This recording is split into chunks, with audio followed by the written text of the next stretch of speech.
¿Qué tal, jóvenes? Bienvenidos una vez más a la clase del día de hoy. Hoy estamos aquí reunidos para poder observar y tratar el tema de higiene, saneamiento, control de plagas en la industria alimentaria. Cabe mencionar que este tema, así como muchos temas más anteriores ya tratados, son amplios y vastos, pero aquí vamos a dar los puntos indispensables y fundamentales para que puedan ustedes nutrir su conocimiento en cuanto a la industria alimentaria. Cabe mencionar también que higiene y saneamiento son dos términos diferentes y control de plagas, este tridente, estas tres partes forman parte, ¿sí? De por sí, de los prerequisitos del sistema HACCP. Todo esto está en un programa de higiene y saneamiento, ¿sí? O más conocido como un POES, también un procedimiento operativo estandarizado de saneamiento, ¿sí? Dentro del saneamiento tendremos que ver también el control de plagas, pero aquí lo vamos a tratar de manera indistinta. En primera instancia, presentarme, ¿sí? Mi nombre es Gerson Azcati Lezama, soy biólogo microbiólogo de la Universidad Nacional de Trujillo. Tengo CBP, colegiatura habilitada y vigente. Tengo cursos en implementación del sistema de gestión de calidad e inocuidad alimentaria.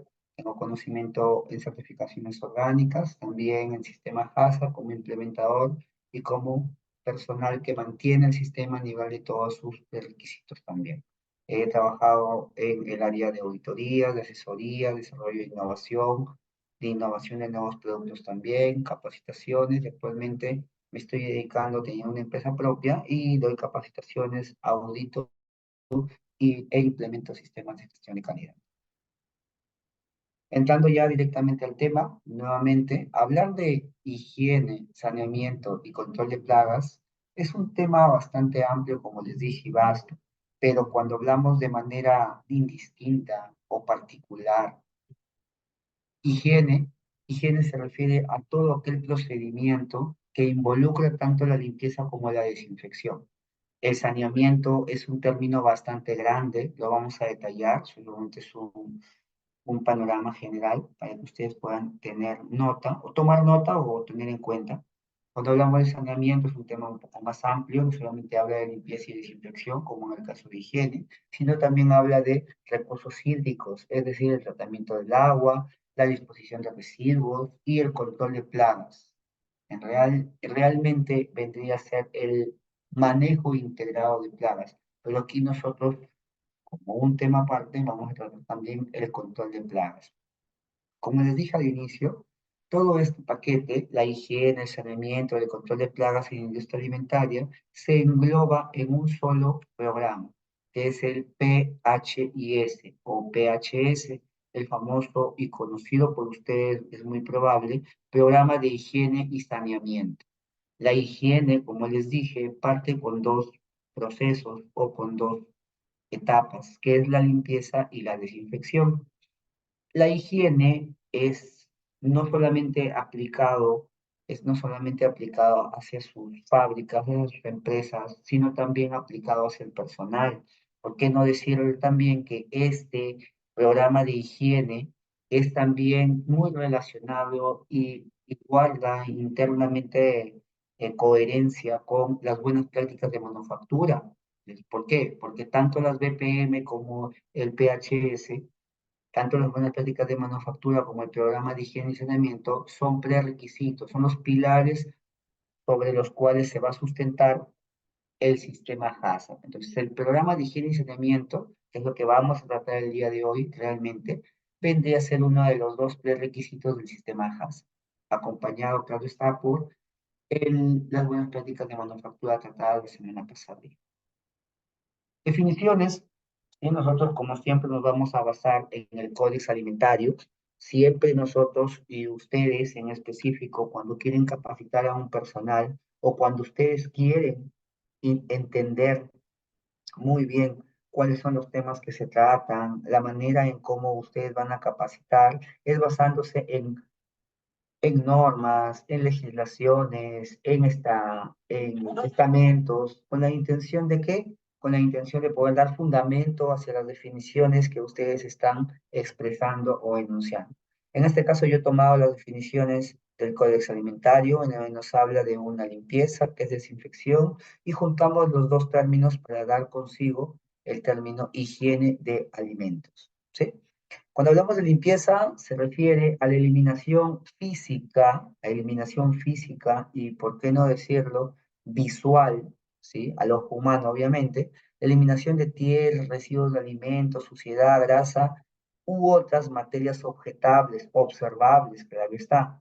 Entonces, cuando nosotros quitamos de manera física u observable todo tipo de residuo o resto orgánico o inorgánico, a eso le llamamos limpieza. Cuando ustedes están en casa, cogen una escoba y eliminan el polvo, la tierra, las heces de un animalito tal vez, o cualquier otro resto físico o visible al ojo humano, pues eso es limpieza. Pero ustedes me dirán, ponente, pero si eso es limpieza, ¿cómo es que yo me aseguro de que esa área esté completamente limpia? Esa área va a estar limpia siempre y cuando no haya un residuo observable o materia objetable. Pero si eso no te asegura, la limpieza no te asegura de que el ambiente o el área esté inocua, esté limpia, esté desinfectada y no genere contaminación. Entonces, para eso tenemos que complementar la limpieza con un proceso que se llama desinfección. La desinfección ya no es básicamente, ¿sí? Ya no es básicamente la eliminación de entes físicos, sino es la reducción del número de microorganismos. Con la desinfección complementaria, por supuesto, de la limpieza, una no tiene por qué reemplazar a la otra, las dos son complementarias.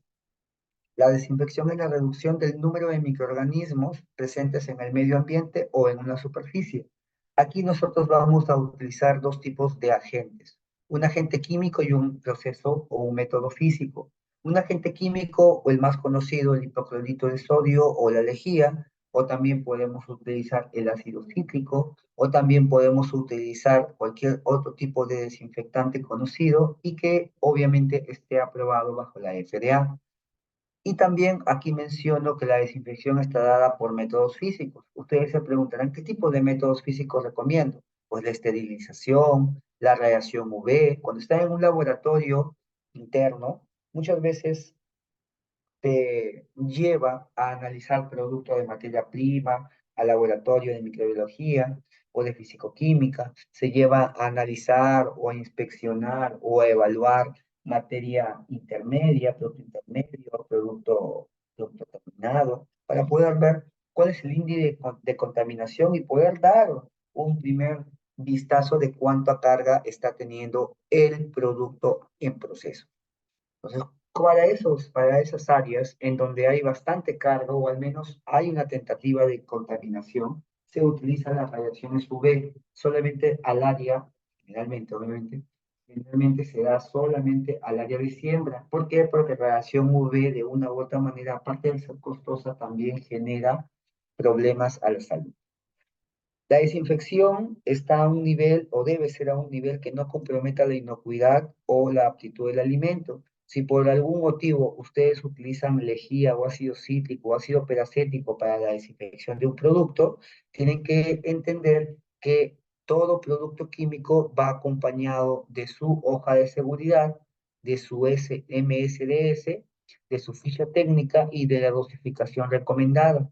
La dosificación puede estar dada por el envase o también puede estar dado por el analista o el inspector de calidad. Chicos, cuando nosotros juntamos tanto limpieza con desinfección, nos vamos a dar cuenta de que encontramos un nuevo término. Este nuevo término, su nombre es higiene de los alimentos. Entonces, ¿qué vendría a ser la higiene de los alimentos? A grosso modo, vendría a ser la mezcla o combinación de tanto la limpieza como la desinfección. Entonces, todo higiene del alimento son condiciones o medidas necesarias que aseguran que este alimento, o también, por qué no decirlo, superficie, pues son inocuos, no generan de una u otra manera impacto negativo en la salud del consumidor y mantiene la aptitud de los alimentos en todas las fases de la cadena alimentaria.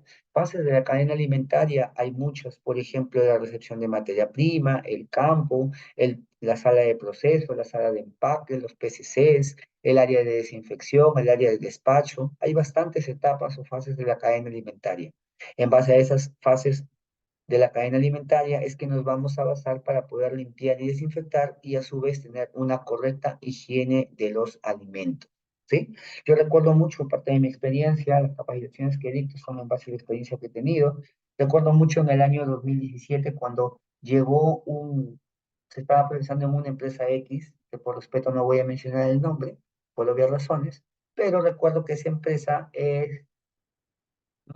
procesaba fresa. Y la fresa, alguna de las fresas era procesada según su tamaño, según su calibre, era enviado a Japón y otra era enviado a Europa. La fresa cortada, congelada, obviamente. Entonces, Japón envió a un inspector propio de su empresa, pues de allá de Japón, para que pueda, valga la redundancia, inspeccionar, supervisar, indagar, observar cómo es que aquí procesábamos la fresa, el producto que ellos nos iban a comprar en su momento y se dieron cuenta de que se tenía, y dieron su sugerencia también, que en la empresa en donde yo trabajaba en ese entonces no se tenía establecido un buen flujo de proceso de la fresa. Es decir, no había un orden, no se entendía qué es lo que se debería procesar primero, la fresa para Alemania o la fresa para Japón, porque ambos procesos de desinfección pasaba por una dosificación distinta. Los japoneses no les gusta el ácido cítrico, no les gusta el hipoclorito de sodio, la lejía. Entonces, ¿qué usan? Usan ácido cítrico. Entonces, para ellos teníamos que utilizar un desinfectante llamado ácido cítrico. Y el ácido cítrico, si bien es cierto, es potente, es fuerte, tiene una debilidad, que es muy volátil. Es decir, la dosificación para mantener la concentración de la tina de desinfección con ácido cítrico tenía que ser constante. Entonces, ahí sí se necesita un monitor perenne para que pueda tener una correcta dosificación y que no se le baje. ¿Sí? Entonces, recuerdo mucho y cabe mencionar que mi experiencia yo la transmito en capacitaciones, en cursos y demás, para que ustedes no puedan tener esos tipos de errores, ¿sí? En este caso, lo primero que se tenía que hacer es utilizar la faja o el proceso para el que menos contamine, es decir, el que más controle. En este caso, el que más controlaba era el ácido cítrico. Entonces, se tenía que procesar primero la fresa para el cliente japonés y luego para el cliente alemán. Eso no se tenía claro, pero posterior a la intervención del emisario, a la intervención del analista, que fue enviado por parte de la empresa japonesa, pues logramos entender mejor este tipo de concepto. Entendemos que es un POE o también en inglés llamado SSOP, son procedimientos operativos estandarizados. Ustedes entenderán o se preguntarán, mejor dicho, ¿qué es un procedimiento operativo estandarizado? Hasta ahí solamente he podido definir qué es un POE. Cuando yo utilizo la palabra S o la letra S, interviene otra etapa que es el saneamiento. Un procedimiento tiene muchas etapas, por eso mismo es que el procedimiento está dado por etapas, por fases. Se dice que es operativo porque va a necesitar de la operación de un operario, la operación de un analista, la operación de un supervisor. Manual, obviamente, y estandarizado porque tiene que estandarizarse todo proceso, porque in- tiene a proyectarse a la continuidad, sin cambios. La estandarización es la continuidad o es el flujo constante de un proceso que no está sujeto a cambios. Entonces, estos POEs van a describir algunas tareas de saneamiento y de esa manera se van a llamar, dejan de ser POE a ser POEs. Estas tareas de saneamiento tienen un objetivo. El objetivo va a ser prevenir la contaminación directa o la adulteración de alimentos. Nosotros sabemos que por BRC la adulteración de alimentos también está fiscalizado. El FIS también fiscaliza y el FDA también la adulteración de alimentos o en su momento lo que se llamó food fraud, ¿sí? El fraude alimentario. Se producen, elaboran, fraccionan y o comercializan los alimentos en todas sus fases de la cadena alimenticia, de la cadena de suministro, va a estar perenne los POEs. Es importante conocerlo porque esto es parte de lo que nosotros estamos estudiando. Si nosotros no entendemos básicamente qué es un POES, qué es una desinfección, qué es una limpieza, no vamos más adelante a entender por qué se tiene que utilizar y o inculcar al personal que mantenga este estado. Miren acá, ¿por qué es necesario un programa de higiene y saneamiento? Porque hay muchas personas inescrupulosas que colocan los productos alimenticios cerca al suelo, no tienen cuidado, no tienen coherencia y no tienen sentido ni criterio para que puedan ellos cocinar y o hacer un expendio de algún alimento procesado ya. Entonces, eso es muy probable que esté contaminado, razón por la cual induce a un problema en la salud y el alimento deja de ser inocuo. Acá también igual, aquí vemos una bolsa de basura casi llena, abierta, sin tapa, eso no se puede permitir. En la otra imagen vemos una olla con una fruta que está cerca del suelo, por ahí puede pasar roedores, si es que los hubiere, puede haber moscas, puede pasar una persona y causar un accidente, entonces tiene que estar encima de una cocina, con la intención de que no perjudique o disturbie todo lo que hay que hacer en esa zona o área. Aquí imagínense, ahí está distribuido por doquier los cárnicos, no hay control, no hay conversación con el personal para que, no hay diálogo con el personal para que puedan ellos corroborar esto. El personal operario tiene que estar al tanto de todo el programa de higiene y saneamiento. Para el otro lado, tenemos una cantidad y vasta contaminación de plásticos, de bolsas, de tachos, también de frascos con botellitas de lejía. Entonces vemos bastantes cosas que definitivamente nos da a entender que no hay un orden. Y ese orden de limpieza y desinfección, de higiene y saneamiento, nos lo va a poner el PHS. Nosotros siempre tenemos que basarnos, como les dije al inicio, en reglas, en normas, en referentes. En este caso, mi referente para las CCOPs ha sido el referente en Estados Unidos y hoy voy a hablar de Sanipes en específico. ¿Por qué Sanipes? Porque son los alimentos hidrobiológicos más debatibles, más controversiales, ¿de acuerdo? Y en eso nos vamos a sentar para poder definir los ocho SSOP. Ojo que estos son los que propone Estados Unidos, los que nosotros seguimos vendrían a ser estos de acá, porque estos los exige DIGESA y SENASA, ¿sí? Como cultura general, las 8 SSOPs o los 8 POEs en Estados Unidos, según SANIPES, es primero la seguridad del agua, tratamiento del agua, cloración del agua, limpieza y desinfección de superficies de contacto con alimentos, para eso se tiene que hacer un monitoreo, sea interno en un laboratorio o sea externo. Prevención de contaminación cruzada, se tiene que hacer evaluaciones para tener la constancia de que no ha habido una contaminación cruzada, no solamente creer que no ha habido porque uno ha estado perenne. 4, mantenimiento de lavado y desinfección de manos. Esto realmente debería ser ya una cultura en lugar de tener que ser algo solicitado, ¿no? Tiene que ser una cultura del personal de lavarse las manos, de desinfectarse, de utilizar su alcohol, su cofia, sus guantes cuando es necesario y cuando ingresa o sale de los servicios higiénicos o servicios sanitarios.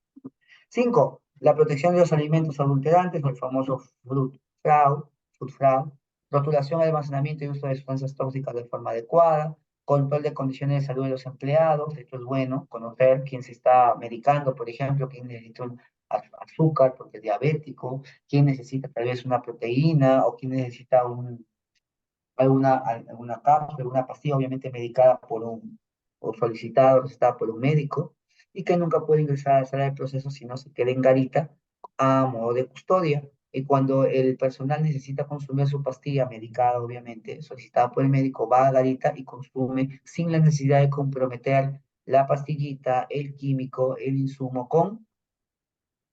con su sala de proceso. ¿Sí? Por último, el control de plagas que se tiene que hacer.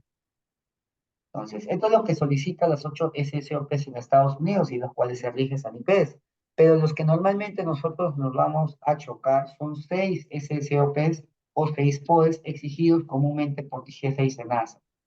Ustedes se preguntarán qué hace DIGESA y SENASA acá. DIGESA es la Dirección General de Salud Ambiental y SENASA es el Servicio Nacional de Comunidad Agraria, ¿sí?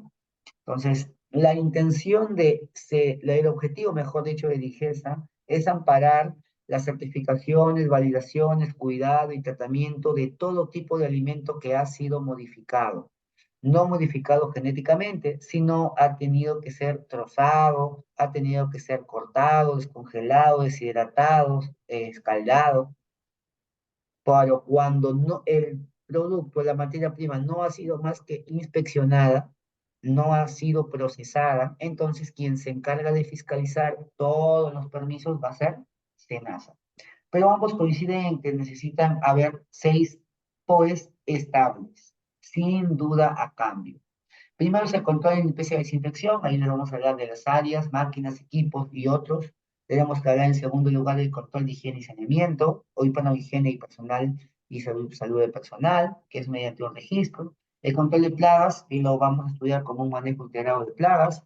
El procedimiento de control de agua, porque tiene que ser el agua clorada, con una determinada cantidad de sólidos de dureza, control y de recolección y disposición de residuos sólidos, esto es para saber si es que tienes tachitos dependiendo de qué tipo de residuo estás eliminando, si es una fábrica de alimentos, obviamente el tachito de orgánicos no va a haber uno, sino va a haber dos o tres, porque va a ser lo más pronto que va a salir a desecho, ¿sí? 6, la verificación del personal de higiene y saneamiento. Eso se necesita para ello un equipo, y este equipo muchas veces es liderado por el mismo jefe de calidad. ¿Por qué? Porque este equipo va a verificar, el equipo HACCP va a verificar los planes de todos lo que se necesite, ¿sí? Programa de higiene y saneamiento, plan HACCP, plan BPM, todo ello lo tiene que revisar, se tiene que revisar, ¿sí? Vamos empezando. Uno, control de limpieza y desinfección. Tiene que ser en áreas, máquinas y equipos. Aquí he colocado algunas observaciones. Bueno, ya yo eso lo he hablado. Limpieza es retirar la tierra suciedad. Y para esto se usa detergentes. Diferencia número uno. Para la limpieza se usa detergentes. Y para la desinfección se usa desinfectantes. Si he colocado unas imágenes, si ustedes no lo conocen, es justamente con esa intención, de que ustedes no tienen por qué conocer ciertos insumos químicos que no son utilizados aquí, ¿sí? Nosotros tenemos, y también es necesario utilizar como ejemplos, cosas que no están al alcance, porque si no, pues tendríamos un problema con Indecopi por comentar su estado y todo ello. Tenemos que tener cuidado con ello. En desinfección es reducir el número de microorganismos y para no causar enfermedad, y eso va acompañado de los desinfectantes. Según la elección de productos de limpieza, nosotros tenemos que saber qué es lo que se va a limpiar. Si se va a limpiar un azúcar noble o una materia grasa o un sarro ecológico, minerales o proteínas, va a ser diferente, porque vamos a tener que utilizar un tipo de producto acorde a lo que va a limpiar, es decir, acorde a la suciedad. Si la suciedad es orgánica netamente, hay que utilizar un detergente, porque estamos en limpieza, orgánico. Y así sucesivamente, con la intención de poder pasar correctamente este tema. ¿Sí? A elección tenemos que saber de un desinfectante, ya no es de un producto de limpieza, es decir, un detergente, sino ahora de un desinfectante. Para el desinfectante se tiene que hacer el famoso control, se tiene que hacer un control o una validación. En este caso, el control y validación se va a dar de acuerdo a la carga microbiana, es decir, si es que cualquier tipo de desinfectante elimina la mayor cantidad de microorganismos, ¿sí? El amonio cuaternario está como elección, el aldehído, el agua oxigenada, el ácido peracético, el cloro, el yodo, alcoholes, mercuriales, biguanidas, todos estos son desinfectantes a elección que calzan, como claro está, en lo que se necesita, pero obviamente no todos se van a utilizar, solamente se va a utilizar aquel que sea más acorde al tipo de suciedad que se tiene. ¿Sí? Bien. Aquí estos son procesos de desinfección físicos, agua caliente o vapor, filtración, rayos UV, rayos ionizantes, el famoso SIP. Por ejemplo, la AIBE, Gloria y otras empresas que son grandes, muchas de ellas transnacionales, pues no van a parar su proceso para que el personal de higiene y saneamiento o el personal de limpieza ingrese a limpiar todas las tuberías. Claro que no. Ellos tienen un sistema de limpieza in situ, el famoso SIP. ¿Qué es eso? Me se preguntarán.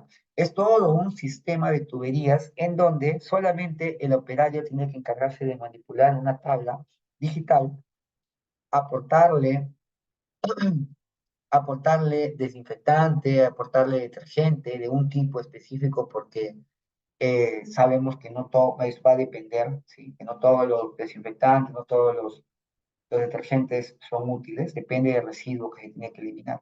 Y entonces, una vez que está colocado en esta tubería, solamente se presiona un botón y inicia toda la limpieza de los tanques, reactores y otros equipos más. ¿Sí? Sí. Aire y agua se puede utilizar dependiendo de que si es el agua es caliente, qué tipo de aire hay, todo ello. Pequeños utensilios limpios y desinfección de los envases. Todo esto son criterios para la elección de un desinfectante. Mire, esto es lo que yo sugiero en todas las empresas. Cada, re- cada lado o cada área tiene que tener su material de limpieza, su escubión, su trapeador, su jalador, todo. Por ejemplo, no pueden utilizar ustedes la escoba que utilizan para los baños, para limpiar los baños, para que vayan adentro al local A, al local, perdón, para que vayan a ciertos lugares, al área de producción, a limpiar con ese utensilio que se utilizó, que se usó para el baño. Entonces, cada área, cada sector de la planta tiene que tener su útil de limpieza diferenciado, marcado con un sticker o con cualquier marca que ustedes le quieran poner, pero tienen que identificar y personalizar ese tipo de utensilios para usted. Utensilio de limpieza no debe ser portador de gérmenes, debe resistir agentes fuertes, duradero y fácil, ese tipo de útiles de higiene. Almacenamiento de útiles de higiene, aquí dice, nunca deben almacenarse sobre el piso, no se olviden. Papera El, de Torino. perdón, a ver si pueden silenciar, gracias. Les decía, nunca un utensilio, un útil de limpieza como una escoba, escobión, recogedor o demás tiene que estar sobre el piso. Al contrario, tiene que estar pendiendo. ¿Con qué intención? Con la intención de que no se contamine con cualquier microorganismo o con cualquier suciedad cuando se pose contra el piso, la escobilla, el tapeador y el balde o recogedor. Sí.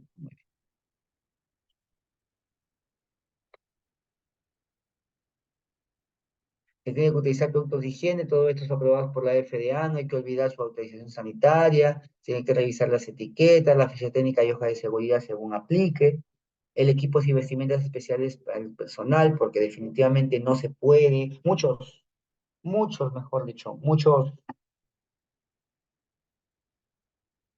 productos de higiene, muchos productos de limpieza tienen aromas. En una planta de alimentos nunca debe percibirse los aromas. ¿Por qué? Porque eso jala a cualquier tipo de plagas, ¿de acuerdo? Y se adhiere o es inherente hacia cualquier fruta, caja o demás, y eso no puede darse.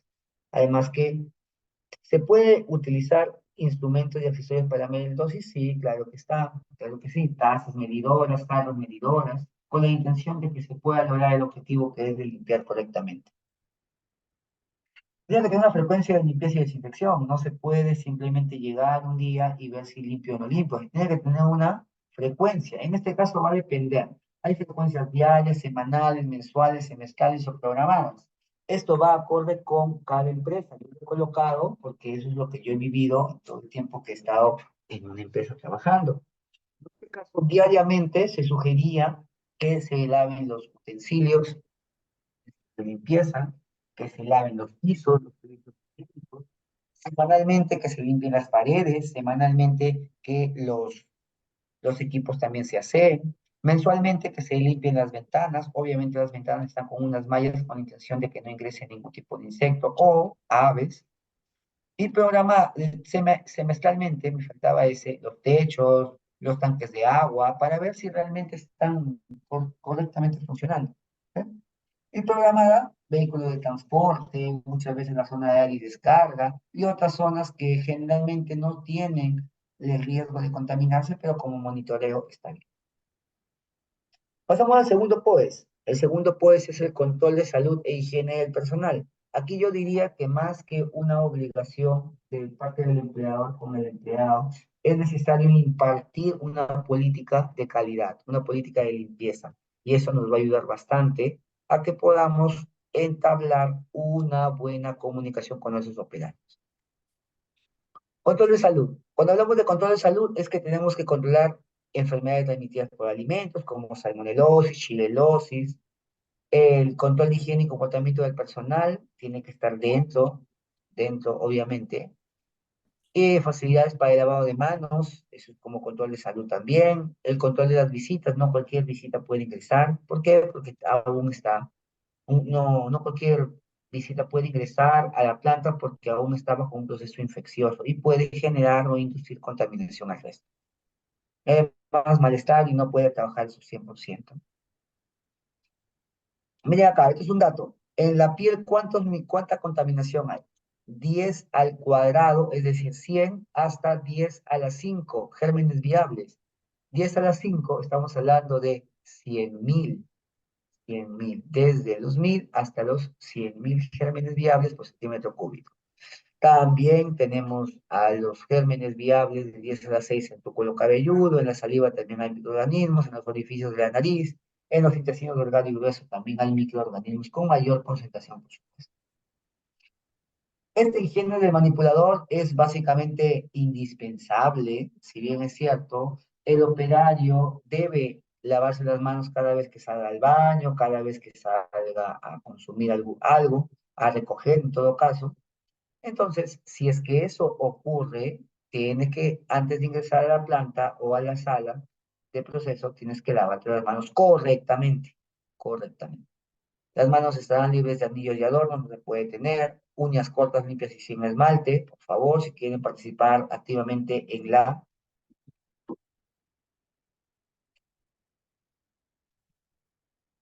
No se puede utilizar uñas cortas, limpieza en las uñas, cortar las uñas, no se permite esmalte, y si por algún motivo eso ocurre o se encuentra, pues se decomisa porque eso no debe estar dentro de los útiles de aseo de un trabajador.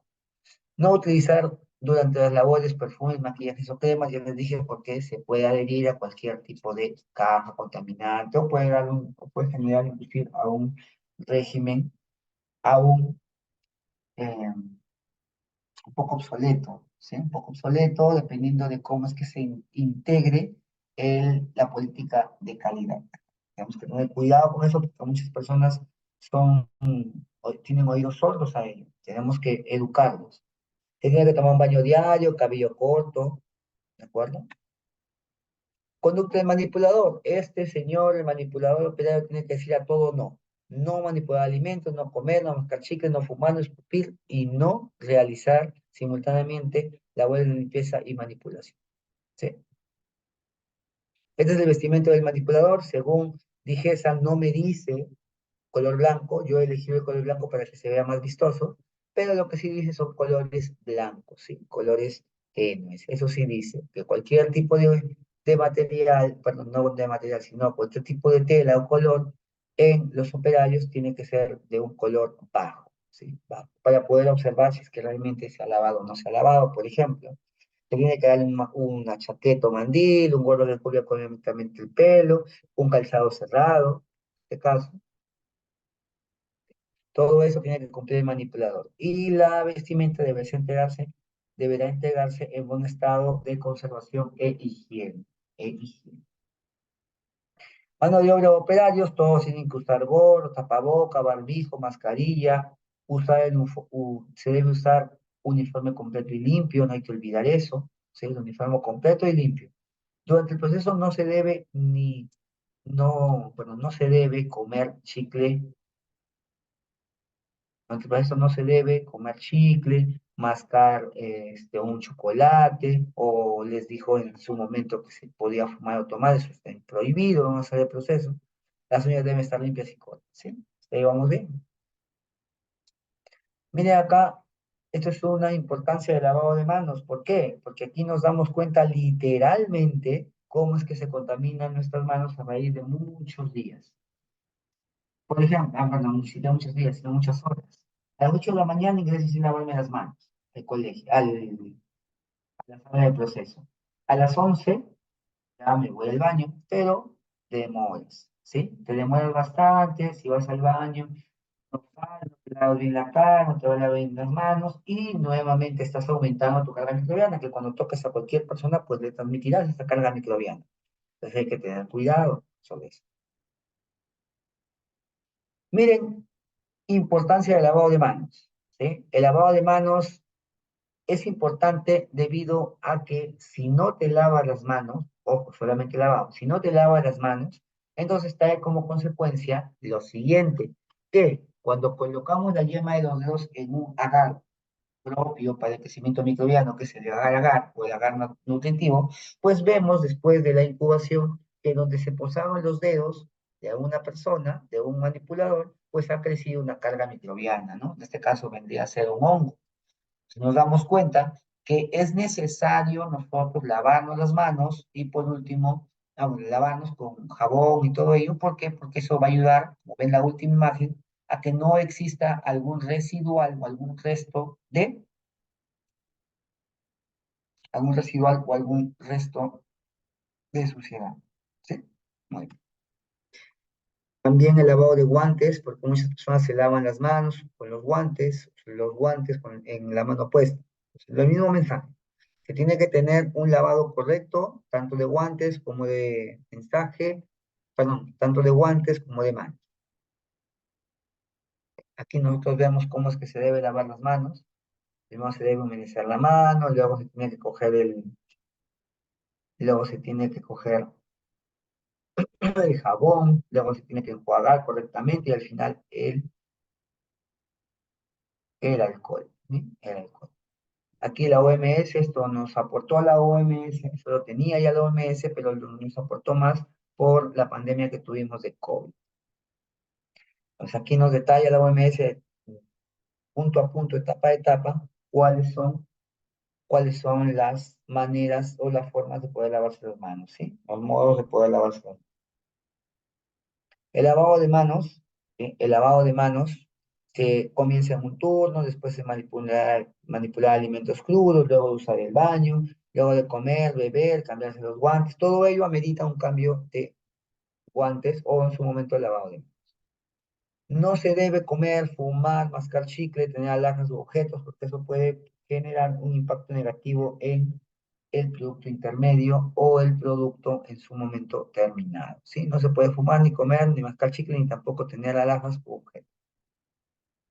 Decisiones para el cabello. En el caso del cabello se puede utilizar gorras, anotadas, se puede utilizar copias. Esos son los que más asequibles son. Perdón, las copias. Las copias. Lo que tiene la señorita aquí es una copia. Pasamos al tercer poder, recuerda que son 6. El tercer poder es el control de plagas. El control de plagas, para eso tenemos que definir qué es una plaga. Cuando hablamos nosotros qué es una plaga, tenemos que entender que constituye todo tipo de microorganismos que genera un impacto en la economía, ¿sí? Genera un impacto en la economía, en la venta, en el proceso de cualquier índole, entonces eso es una plaga. Una plaga. Una plaga constituye una amenaza seria para la inocuidad, por supuesto, porque la plaga transmite contaminación y toda contaminación irrumpe, quiebra el concepto de inocuidad. Sabemos que el concepto de inocuidad es una característica inherente al alimento, por supuesto, que genera o da la garantía de que el alimento que se va a consumir no genere daño al consumidor. Y también una aptitud, es decir, que esté apto el alimento para el consumo humano. Puede producirse infestaciones cuando la plaga es por fuera, está por dentro, está por fuera, cuando el parásito está fuera, se le llama infestación según la epidemiología. Y cuando hay un parásito internamente en el organismo de cualquier individuo o animal, se llama infección, ¿sí? En este caso es una infestación porque las plagas son visibles y están fuera de tu cuerpo. Cuando hay lugares que favorecen su proliferación y alimentos accesibles, por eso la limpieza es importante, por eso lo primero que hablamos en los pobres es la limpieza, la desinfección, lo principal y lo primordial que se tiene que hacer. Y luego ya un control de plagas correcto. Cuando corregimos o cuando em, controlamos a a los insectos, eso se llama desinsectación. Cuando controlamos la plaga de las ratas, se llama derratización, y de las aves simplemente se llama control de aves. Tipos de plagas, puede ser roedores, insectos voladores, insectos rastreros, puede ser animales domésticos, muchas veces también los perritos, los gatitos también se convierten en plagas. ¿Por qué? Porque van de lado a lado, llevando en sus patitas, en su pelaje, muchos tipos de microorganismos contaminantes, obviamente, ¿sí? Murciélagos en muchos lugares donde eh, induce a la contaminación. Acá hay un sistema de control de plagas, esto es importante conocerlo. Hay dos tipos de sistemas. El primero que es para controlar los roedores, que son cebaderos, y el otro que es para controlar a los insectos, que son las trampas atrayentes de luz. No son insectocutores. Un insectocutor es un equipo que lanza una corriente eléctrica, una chispa para poder electrocutar a un insecto. Pocos insectocutores en la industria alimentaria. Hay más trampas atrayentes de luz. Sistema de control de plagas para las aves, por ejemplo, porque las aves también son de un problema, tienen un impacto negativo y son de problema de industria alimentaria también. Sistema de alambres y postes, también repelente ultrasónico, que lanza un sonido cuando se acercan ciertas aves para ahuyentarlas. Esto es importante, tenemos que acudir al centro de salud, acudir también a un contrato, ¿sí? A una contratación de una empresa que fumigue nuestra área, ¿de acuerdo? Esta empresa que fumiga nuestra área tiene que estar validada, obviamente, tiene que tener sus documentos en regla, tiene que tener los documentos también de sus insumos correctamente archivados y alcanzados hacia nosotros. ¿Por qué? Muchas veces las plantas, las empresas, pues trabajan con productos orgánicos, y los productos orgánicos muchas veces cuando no se cuida la fumigación, los químicos que se usan durante la fumigación son químicos que tienen cargas residuales y esto puede inducir a una contaminación indirecta para productos orgánicos. Hay que tener cuidado con ello. Se tiene que tener un plan de control de dispositivos, ya sea cebaderos como también sea lámparas atrayentes de luz, donde se tiene que asignar un número para una fase de interpretación, identificar un tipo de dispositivo, si es un cebadero o es una lámpara caliente. Yo le colocaría una C. Si tengo 12 cebaderos y tengo 10 lámparas atrayentes, colocaría C1, C2, C3, C4 en mi mapa. Y en el caso de las lámparas atrayentes en el mismo mapa, colocaría L1, L2, L3, L10. El plano es una herramienta para monitorear correctamente cada cuánto tiempo, según cuánta frecuencia, pues se evalúa o se observa si es que hay alguna infestación de algún tipo de plano. Y siempre, constantemente, tiene que ser actualizado. ¿Cada cuántas veces se debe actualizar? Realmente cada vez que lo que cambie, o si no, una o dos veces al año como mínimo. Pasamos al cuarto POES, a la cuarta etapa de el procedimiento operativo o parte también de nuestro programa de gerenciamiento. El control de calidad sanitaria de agua. Esto no está dentro, generalmente, de las capacitaciones que se les da. ¿Por qué? Porque dejan mucho de lado el control de la calidad sanitaria del agua. La calidad sanitaria no solamente abarca la parte microorganismo, sino también la parte físico-química, parte microbiológica y la parte físico-química. Es fundamental asegurarse del agua porque el agua es lo que va a ayudar, en primer lugar, yendo hacia un lavado correcto de fruta, si es que están procesando fruta. Va hacia el lavado de las mesas, hacia el enjuague de los coches o de los carritos, de los utensilios, de los cuchillos, de las peladoras, de las cubeteadoras, del mismo octofrost, en caso lo hubiera, o de los túneles estáticos, que sirven para poder deshidratar, o también para los hornos, para desecar o deshidratar. Los octofrost para congelar, claro. Miren, del 2020 al 2022 se ha obtenido que los alimentos involucrados en brotes de ETA, ¿qué es ETA? Es una enfermedad de transmisión de alimentos. En América Latina se debe a qué? Al agua. En su mayor porcentaje se ha visto que las ETAs son provocadas en alimentos por una contaminación indirecta, la contaminación del agua. El control de calidad del agua, sí, es importante decirlo, se tiene que controlar porque se tiene que colocar cisternas, materiales de tanques con material sanitario con tapa, no se puede utilizar baldes. Esto porque el agua tiende a evaporarse, el agua tiende a cambiar su composición química, el agua tiende también a ensuciarse y el agua tiende a ser foco de proliferación de insectos y, por qué no decir, enfermedades también, como el dengue. Tenemos que cuidar dónde almacenamos el agua que nos sirve para poder utilizar en todo nuestro flujo de proceso. Complementar con un procedimiento de limpieza y desinfección periódica del tanque o cisterna, yo sugiero que sea cada 6 meses. ¿Por qué? Porque generalmente antes de que llegue el agua a la cisterna tiene que haber un filtro que retenga cualquier tipo de partículas extrañas o de suciedad. Importante eso. Y si es que no, pues reducirlo a 3 meses o a 2 meses, dependiendo de cuánto tiempo se vaya ensuciando el tanque. El control de la calidad de agua tiene que seguir un tratamiento. Ese tratamiento tiene que ser por etapas. Se tiene que acondicionar el agua para poder tratarla. Se tiene que garantizar su calidad sanitaria. Para eso tiene que hacerse un control riguroso 1 vez o 2 veces al año para el laboratorio acreditado.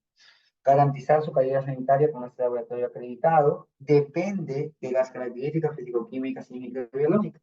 Físico-químicas, la dureza; físico-químicas, el pH; físico-químicas, la capacidad de oxígeno residual; microbiológicas, carga microbiana, E. coli, coliformes, salmonella, todo eso, todos los huevos de parásitos, todo eso tiene que ser evaluado. Tratamiento individual o sistema integral, dependiendo, pues, ¿no? Porque hay muchos filtros, por ejemplo, de carbón activado que sirven para eliminar cualquier tipo de carga microbiana, que es muy bueno también, pero también tiene un costo regularmente elevado. Y los que conocemos generalmente son de uso constante, común, frecuente, pues es el proceso de cloración, es decir, colocar una dosificación de cloro o hipoclorito de sodio o lejía, pues a un determinado volumen de agua con la intención de potabilizar el agua. La osmosis inversa, los ablandadores, la lámpara de luz UV, todos estos utensilios, equipos y procesos son con la intención o están dados con la intención de mantener una calidad sanitaria óptima del agua. ¿De acuerdo?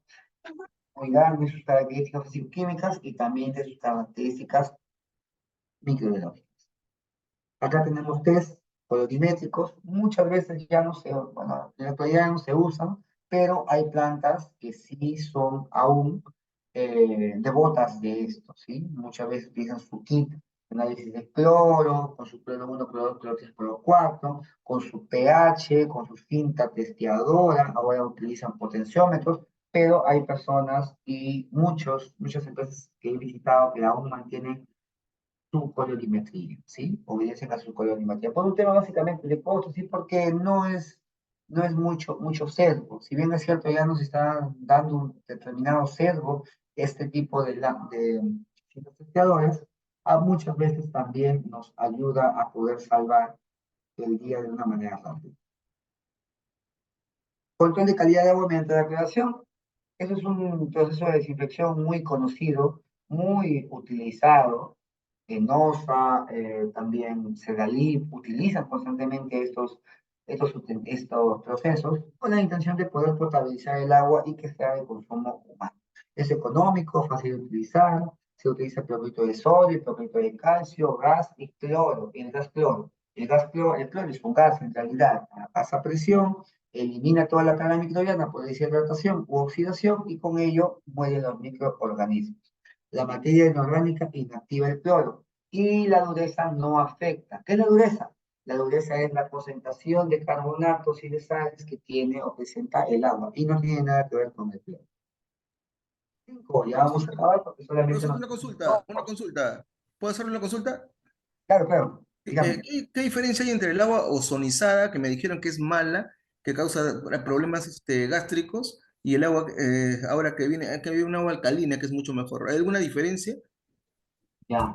Pasa lo siguiente, que cuando nosotros utilizamos el ozono como mecanismo, proceso de esterilización o tratamiento de agua, muchas veces el ozono tiene residuales radicales y esos radicales para el consumo constante o perenne o continuo, pues induce a problemas estomacales, gástricos, porque quedan algunos radicales libres, a diferencia de cualquier otro tratamiento que si bien es cierto por ejemplo, lo que tú has mencionado, que es el agua alcalina, el agua normalmente debería ser agua neutra, es decir, su pH 7. Si estamos hablando de un agua alcalina, estamos hablando de un agua por encima de 7 de pH. Entonces, es un agua que va a neutralizar a un pH ácido, con la intención de poder equilibrar a un pH neutro.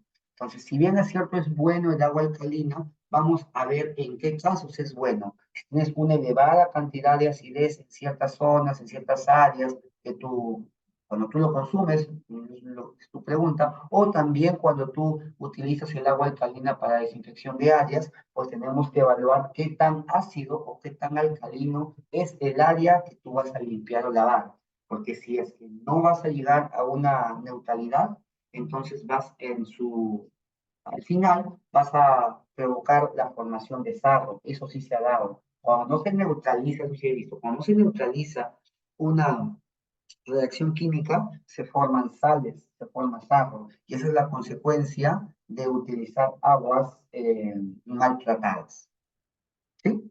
Sí, profesor, Pero, pero en su mayoría, incluso en la empresa en la que yo estoy, que no le voy a mencionar, se trabaja con ozono, se trabaja con ozono.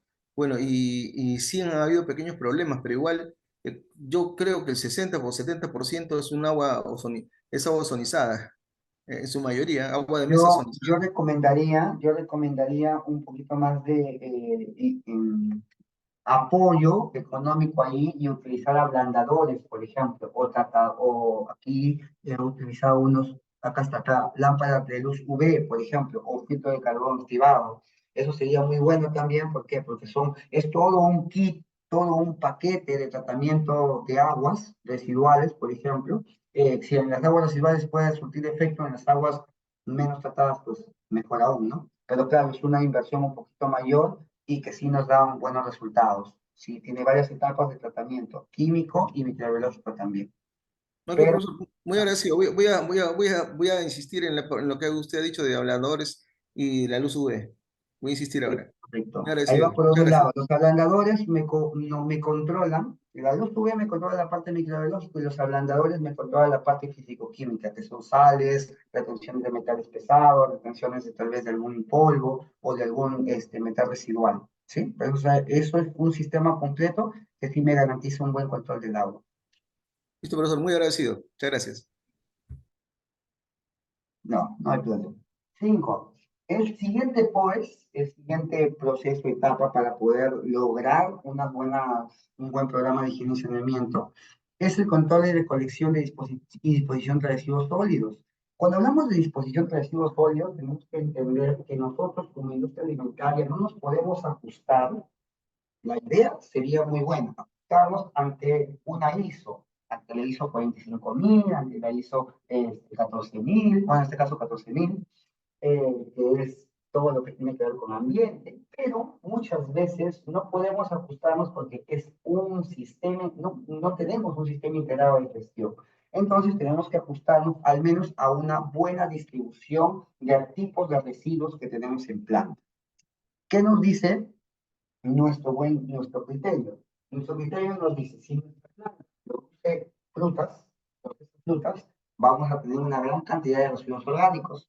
Si nuestra planta, nuestra empresa procesa frutas, procesa cítricos, vamos a tener una gran cantidad de zumos vamos a tener concentraciones elevadas, cantidades elevadas de residuos orgánicos. Y entonces tenemos que tener más de un contenedor de residuos orgánicos, de bolsas plásticas, de materiales metálicos. Entonces vamos a tener que distribuir correctamente estos residuos con la intención de no mezclarlos y no contaminar también. Miren ahí, tenemos un tipo de color, que está un poco mal. ¿Por qué? Porque tenemos un tipo de color de tallo recolector, pero esto lo podemos resolver de una manera muy inteligente. ¿Cuál valdría ser? Cada uno de estos recolectores, tachitos, vamos a rotularlos. Si bien es cierto, todos tienen el mismo color, si le colocamos un rótulo, vamos a individualizar cada tachito con la intención de que el personal a cargo depositará en ese tachito, según el rótulo, sobre qué tipo de residuo va a colocar. ¿Sí? Ahí no hay mucho que hablar. Luego el último ya, para terminar, tenemos que darle una verificación y validación de efectividad de estos procedimientos. Esto se tiene que hacer mediante un equipo, no lo puede hacer una sola persona. Y es mejor que esto se le atribuya también como parte de las funciones del equipo HACCP. Porque si bien es cierto, puede hacerlo un inspector o un supervisor, si tiene una perspectiva, una visión mayor, a gran escala. Eso se lo digo yo porque he tenido la experiencia de poder trabajar en distintos ámbitos, con los áreas naturales, en el área de investigación, en el área de deshidratados, frescos, y me he dado cuenta que muchas veces dejan solo al área de calidad que se encargue de todas estas cosas. Y si bien es cierto, el área de calidad tiene una formación para cuidar y salvaguardar la calidad e inocuidad alimentaria y cuidado del alimento y producto y salud también del consumidor, muchas veces producción y otro tipo de áreas tienen muy buenas ideas. La idea, la intención de poder tener un equipo multidisciplinario de casa justamente es para poder tener distintos puntos de vista. Creo que esto también se le debería atribuir al equipo casa. Ojo que no es obligatorio, pero sería algo muy bueno de implementar. ¿Sí? En este caso, todos tenemos que seguir dos etapas. Primero, la verificación visual y segundo, la verificación microbiológica. La verificación visual podemos hacerlo todos como equipo. En exteriores de planta, dentro de las instalaciones, podemos hacer una visita, un recorrido, un diagrama de flujo. En la inspección del diagrama de flujo de flujo también podemos observarlo. Y tenemos que ir anotándolo en un checklist o en un balotario de observaciones. Y lo último, que es la verificación microbiológica, esto sí es más atinado, es más verídico y más evidenciable, porque tenemos que tener nuestra esponjita de electropies, tenemos que tener nuestro isojito para tomar muestra de encuadrantes, con la intención de poder incubarlo y nuevamente, y posterior a ello, sembrarlo en una placa Petri o una placa Petrifilm y evaluar y observar cómo es que ha ido creciendo este tipo de contaminación, si es que lo hubiera claro. Y en su defecto, si es que no ha sido ello, pues contratar un laboratorio, si no hay un laboratorio interno, contratar un laboratorio externo, validado, eso sí, para que se pueda observar y garantizar, verificar si es que el ambiente ha sido limpio, está desinfectado, si es que realmente se está haciendo un buen control y una buena verificación de este proceso de limpieza y desinfección. ¿Sí? Eso, chicos, ha sido todo por hoy. ¿Sí? Gracias por su atención. Ahí les dejo mi tarjeta. Mi nombre es Gerson Lezama, soy biólogo microbiólogo y tengo más experiencia en todo esto. Y cualquier duda me pueden escribir y estoy atento para ello. Esta ha sido la segunda etapa de todo este curso que vamos a llevar. Y la siguiente semana ya entramos con otro nuevo tema, que es la implementación del ISO 19011. ¿Sí? Es otro tipo de tema que es muy rico también para poder conocerlo y poder implementarlo en sus empresas. Gracias y cualquier duda me lo hacen saber. No hay ningún problema.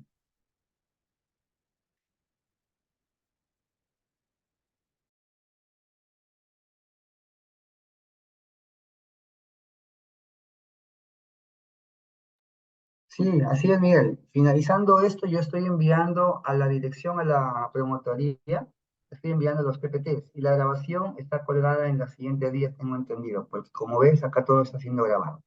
Profesor, muy agradecido. Muy agradecido. Muchas gracias.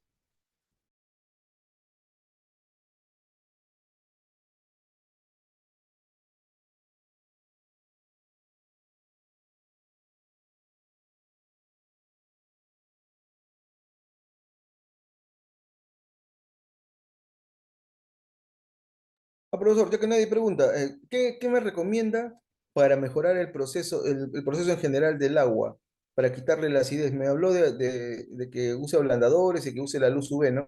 ¿O me puede recomendar algún material como para poder revisar y poder implementarlo? Mira, cuando yo te recomiendo de todo un sistema, que es un sistema un tanto compuesto, es porque me preocupa no solamente la parte físico-química, sino también la parte microbiológica. Yo siempre he ido por la parte de atacar un solo sistema, tanto cal.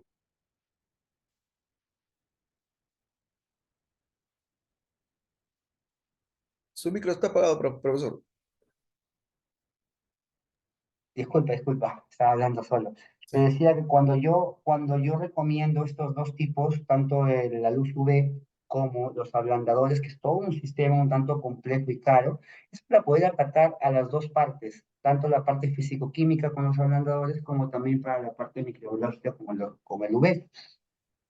Es un tanto caro, sí, pero se tiene bueno, yo sugiero implementarlo como que lo he hecho ciertas empresas para poder atacar ambos. Ahora, si solamente quieres asegurar tu agua por el lado de retención de metales, para regular la acidez y todo ello, la ozonización es muy buena, pero también tiene efectos colaterales, ¿no? Muchas empresas lo usan, como dijiste. Yo te recomendaría los ablandadores, pero un control y una validación de tu proceso.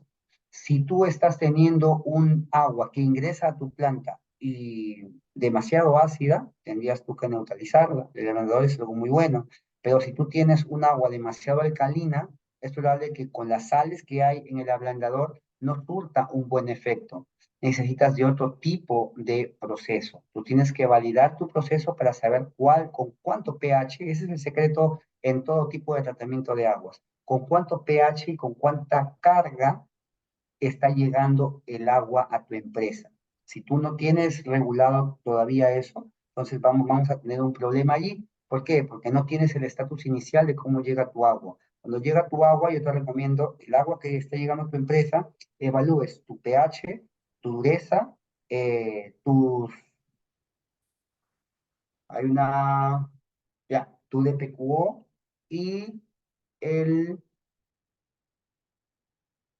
sí, solamente esos tres. Analiza esos test Y, y en base a ese estatus tú puedes saber qué tipo de ablandador puedes utilizar, porque el ablandador no solamente es tener unas sales, sino también tener unos filtros. El que no creo que te vaya a resultar problemático va a ser el uso de ablandadores o filtros con carbón activado.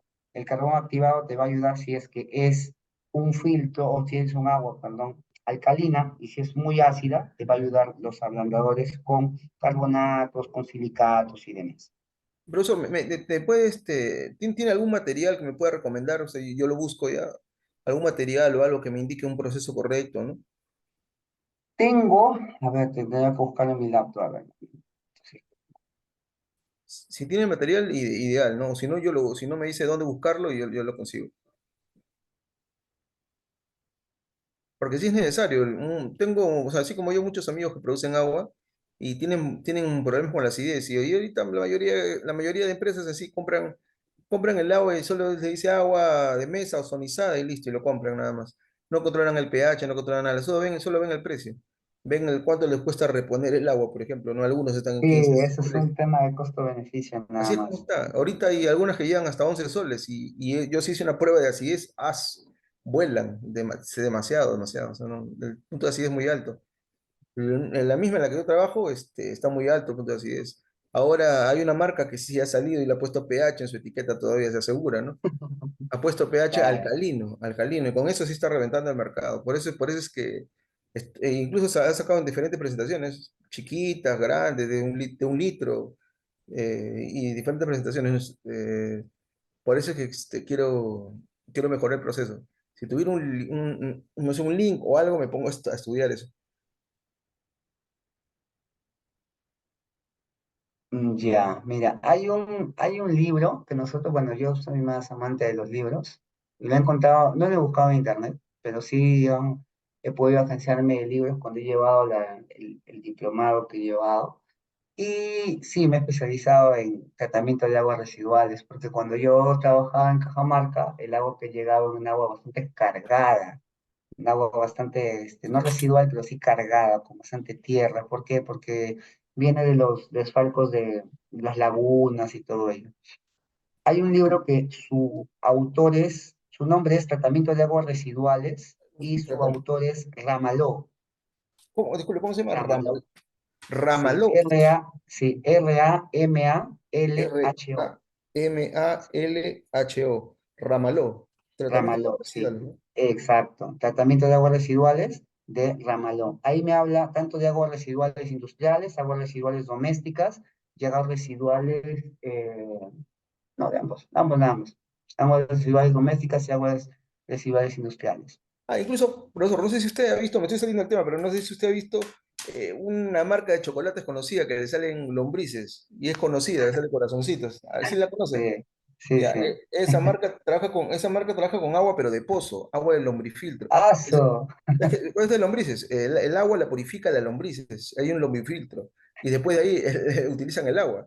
Y por eso es que no sé cómo llegarán esas lombrices, pero salen y está en YouTube. En YouTube están ahí. Gracias a todos, chicos. Sí, estamos en coordinación y la siguiente semana tenemos la última etapa del curso. ¿Sí? Pasen buena noche.